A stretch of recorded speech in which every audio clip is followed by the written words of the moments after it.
I-share nyo lamang ito kung kayo po ay gusto nyo pong may makaalam na iba. Kung ayaw nyo naman po i-share, okay lamang po.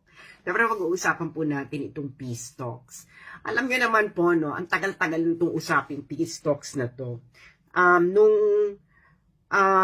nyo naman po, yung tatay ni Bongbong, okay, si Marcos Sr., siya talaga yung unang siya talaga, di ba, nung panahon niya talaga, all out war yan laban sa CPP-NPA. Okay. So, ngayon, nung nawala yung tatay niya, di ba, nawala sila, lumakas ang Communist Party of the Philippines, NPA, nung panahon ni Cory. Kasi nga itong si Cory, gusto niya mag-extend ng peace emerald barurot dito sa Communist Party of the Philippines. Okay? So ayan, lumakas. Tapos, ilang beses na yan, usaping peace talks, no?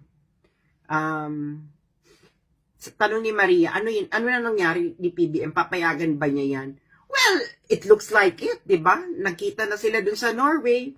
Meron daw negotiation for exploratory talk daw, sabi ni DND Secretary Gibo Teodoro.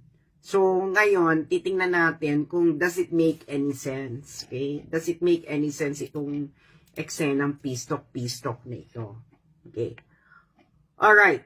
So, kung alam niyo naman po, ganito, papaliwanag ko sa inyo. Okay?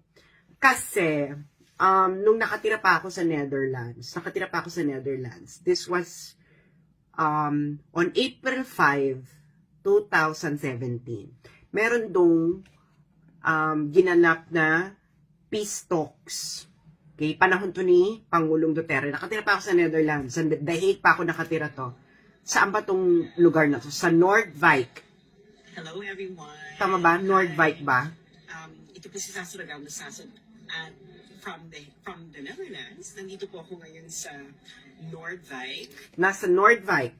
Okay. So, nagkaroon sila ng session sa Noordwijk. And ako po ay inimbitahan noon ni Doresa, ng opisina ni Doresa, para umattend ng peace talks. Okay. So, nandun, normal peace talks, nandyan, nandun si Joma Sison, nandun yung puwersa ng gobyerno sa Noordwijk, Netherlands. April 2017 pa to. Siyempre, tinanong ko yung tao ni Doresa. No, sabi ko, ASEC ata yun eh. ASEC o yung SEC ni Doresa. Tinanong ko siya. Sigurado ba kayo dito? Sabi ko ganyan. Sigurado ba kayo dito sa chika nyo to? Ganyan. Anong mangyayari kung hindi tumupad itong Communist Party of the Philippines at NPA?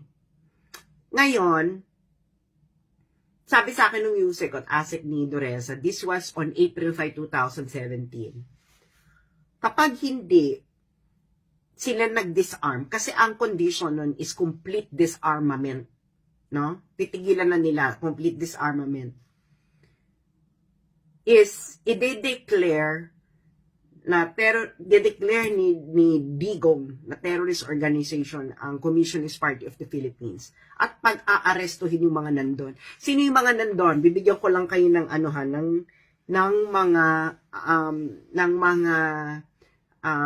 mga nandoon sa Noordwijk, Netherlands when I was invited to attend the peace talks. Nandoon yung mag-asawang Chamson. Okay, nandoon sila. They are a high-ranking commander ng New People's Army. Okay, of course, officer ng Communist Party of the Philippines. So, ganon ang condition. Okay? Pag hindi nyo tinigil yan, i-declare na terrorist organization ang Communist Party of the Philippines, NPA, at tutuloy, pupulbusin sila ni Digong. Okay. Kasi may mga concessions na nun si Digong. Ano yung mga concessions niya? Wala pang peace talks. Pag-upo ni Digong, sinabihan niya na ito, pagkapanalo ni Digong, sinabihan niya itong Communist Party of the Philippines, NPA, na magbigay kayo ng recommendation para sa cabinet. Bibigyan niya ang Communist Party of the Philippines, NPA, ng mga pwesto sa gobyerno. Okay, cabinet portfolios. Alam niyong lahat yan, no? Let's not forget history. So ngayon, si Joma and the NDF, the political arm ng Communist Party of the Philippines, nagbigay sila ng recommendations. Sino? DSWD, si Tagiwalo. Sa Department of Agrarian Reform, DAR, si Mariano. Diba? Tapos may sa Department of DENR, Department of Environment, si Lopez. Okay? Tapos marami may mga ano sila, may mga nirecommend sila, and true enough, tinupad iyon ni Digong sa CPP-NPA. Okay, may mga USEC pa, may mga ASEC. Si Lisa Masa na appoint na National Poverty Anti-Commission. So, yun yung mga nasa cabinet level. Meron pang mga USEC, ASEC. Totoo yan, USEC, ASEC. Ang gusto lang ni Digong noon ay itigil na ng Communist Party of the Philippines ang kanilang armadong pakikibaka. Kasi binigyan ka na pinaupo ka na sa gobyerno. Pinaupo na kayo sa gobyerno ni Digong. Anong nangyari? Hindi nila ito tinupad. So, walang choice si Digong. Actually, ayaw ng militar yung ginawa ni Digong noon. Kasi nga, gusto talaga ng militar noon. To be honest with you, at alam ko to kasi pinapunta ako ni Dorenzo nun sa peace talk sa Netherlands. Ayaw ng militar, pero may political will kasi si Digong at may tiwala sa kanya yung mga militar kasi ngayon ginawa niya sa Davao na naayos ni Digong yung Davao with his arrangements with the Communist Party of the Philippines at NPA. So kaya nga naging peaceful yung Davao. Dati ang Davao, ang tawag dyan ay Nicaragdaw. No? Nicaragdaw. I-search nyo yan kung bakit Nicaragdaw ang tawag dati sa Davao nung panahon ni Cory. Nalinis yan ni Digong. Hindi tumupad sa usapan ang Communist Party of the Philippines, NPA. Tinuloy pa rin nila.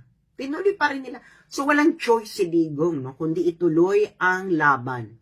And true enough, tinodo ni Digong.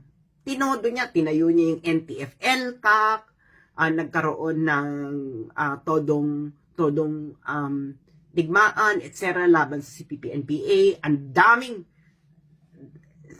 in short, nagkaroon ng strategic victory ang military laban sa Communist Party of the Philippines, NPA.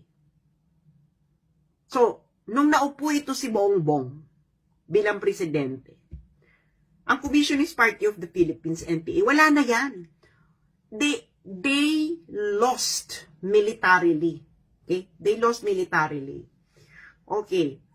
Wala na nga sila. Marami, di ba, ang daming nagsukuan na dating NPA. Paubos na yan sila. They are paralyzed. Okay? They are paralyzed. Ngayon,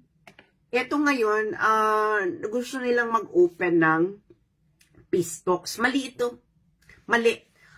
Ang dapat, kasi ganito sa gera, no? Yung Communist Party of the Philippines, gusto nila ng armadong pakikibaka para ma-realize ang kanilang ideas. So the military, okay, sworn to protect the government, the form of the government, nakipaglaban sa kanila, nakipaggera. Gera kayo. Talo ka . So bakit ka magdidemand sa gobyerno ng terms? Ikaw ang talo. So, the thing is, the Communist Party of the Philippines, the NPA, hindi nila matanggap na talo sila. Ngayon, bakit mo sila bibigyan ng puwang na ihihele-hele mo sila na para silang naka-stalemate sa military natin? That is incorrect. Okay? Mali. Okay? Kung ikaw, ang battle nyo na ay military conflict, armed conflict, at nanalo na yung, alam mo panalo yung kalaban, you surrender. Diba? Either you surrender, or you continue to die. No? Maubos na talaga kayo dyan. No? Pulbusin talaga kayo. Military conflict yan. What do you expect in a military conflict? Talo na yung CPP-NPA. They should already accept the fact that they lost militarily. Diba?